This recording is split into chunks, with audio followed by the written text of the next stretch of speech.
Hello everyone. তো আজকে আমি যাচ্ছি জামাই ষষ্ঠীর জন্য বাজার করতে, একটু শপিং করতে। তো আমি আর আমার বোন ছিলাম। বনগাঁতে ভীষণ রোদ ছিল, গরম ছিল। তারপর সেখান থেকে একটা শাড়ি শপের উদ্দেশ্যে রওনা করলাম। তো সেখানে গেলাম একটা শাড়ি শপে। তো সেখানে দেখতে পাচ্ছ একটা না একটা শাড়ি চয়েস করছিলাম। তো এটা সেটা করতে করতে একটা শাড়ি চয়েসই করে নিলাম। সেখান থেকে শাড়ি নেওয়ার পরে একটা বাবার জন্য, ভাইয়ের জন্য একটু শার্ট কিনে নিলাম।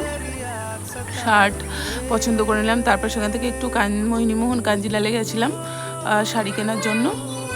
তো সেখান থেকে কিছু শাড়ি কালেকশন দেখলাম, কিন্তু পছন্দ হয়নি। তারপর সেখান থেকে বাজারঘাট করার পরে একটু গোপালের জন্য ড্রেসপত্র নিয়ে নিলাম।